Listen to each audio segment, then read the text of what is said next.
Hi everybody, welcome to my channel. I'm really happy that you're here. If you're new, my name is Debbie and this is my crafty den. And I am sitting in my camper today. This is where I'm spending my summer, in just a camper, and the weather is rainy. There's a little bit of wind, a little bit of rain, not much to do outside today. So I decided to do a coloring page in my art journal. If you follow me, you know I can't draw. So what I did to make these two seahorses was use some tracing paper on my computer screen, very lightly tracing a seahorse, just a picture of a seahorse that I found. I just Googled seahorses. A bunch of pictures come up. I just chose one. I made it, it was a teeny tiny little one, and I made it a little bit bigger on my computer screen, and that is the joy of your computer. You can just make it larger or smaller, and once it was the right size, I traced it with some tracing paper.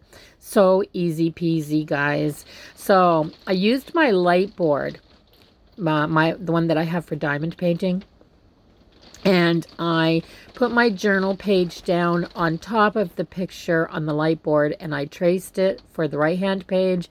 Then I flipped it over for the other side. So it's the same image, it's just traced on both sides and facing each other, which is kind of what I wanted. I wanted to do a quote that I had found about the ocean. Now, this didn't say who said it or anything. I'm not even sure if it was a quote or if somebody just made this up, but I liked it anyway. So that's what I'm using as my inspiration. And the quote says, "Ocean, a body of water occupying 2/3 of a world made for man who has no gills. How inappropriate to call this planet Earth when it is clearly ocean. The ocean stirs the heart, inspires the imagination, and brings eternal joy to the soul. The cure for everything is salt water, sweat, tears, or the sea." I really liked that quote when I saw it because since I've been in New Brunswick and I've been to the ocean a few times, I mean, I've been to the ocean before, but I've been to the ocean a few times since I've been here. And I have to tell you, when I'm at the ocean, whether it's a windy day, a calm day, no matter whether the tide is up or down, the ocean gives me all the feels. It makes me happy. It makes me melancholy. Yeah, it just gives me all the feels. So I love it there. Absolutely love it there. I was probably meant to live on the ocean. And maybe I'm a mermaid at heart. Who knows? But yeah. So to color these seahorses, I've been taking these 5 markers, and I realized that if you color one color and then add another one and blend and blend and blend, you kind of get different colors. So that's what I've done for the seahorses. I'm just using the 2 blues. They're not very different in color. One's just slightly darker than the other, but I'm blending the 2 blues to make the bubbles, of course, because if you have fish or a seahorse, you have to have bubbles. And then once I got my bubbles on there, I decided I needed to add seaweed in the bottom and some rocks at the bottom. I haven't shown that, but I'm not done yet. You'll still see a little bit of how I did those. I decided to take I had a highlighter that had some blue, and I wanted to just define the circles, the blue circles. So I just went around them with this little bit brighter blue.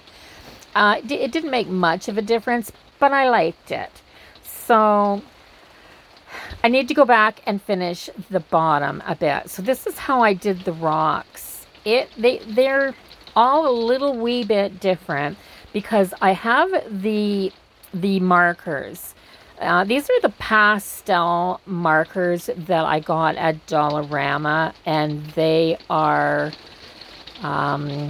Sharpie permanent markers in these soft pastels. They are so pretty, and I just wanted to play with them. So that's what I'm doing for these rocks at the bottom. I'm using one color over top of another color, and I just keep putting those colors one on top of the other.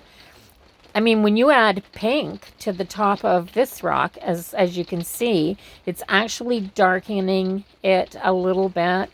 It was funny how they worked, but they were fun to play with. So I added the quote in at the top. I just wrote that in my own sloppy handwriting. This is my art journal, so I always just use my own handwriting. And then to add a few more bits of this grass, I am just putting in some curvy lines that intersect 2 or 3 times going down, and it kind of gives that illusion that the grass is twisting. And then I'm using some green Statler fine liner. I don't have green in these Sharpies, but I'm just using some of the green and then blending it with this greenish gray. And I think the grass turned out fine. It's something that is really easy to do. So I'm doing this voiceover, and I'm wondering if you can hear the rain on the roof of the camper. I love it when it rains in here. So I just keep blending this grass and playing with it till I'm happy. I'm almost done, guys, and this is just a way to relax and put something in my journal. I'm having fun with it. So I hope you guys enjoy the video. If you did, give it a thumbs up. Let YouTube know that you're watching. Those algorithms are funny. And don't forget to subscribe if you haven't done that already. And I will see everybody in the next video. Bye-bye for now, everybody.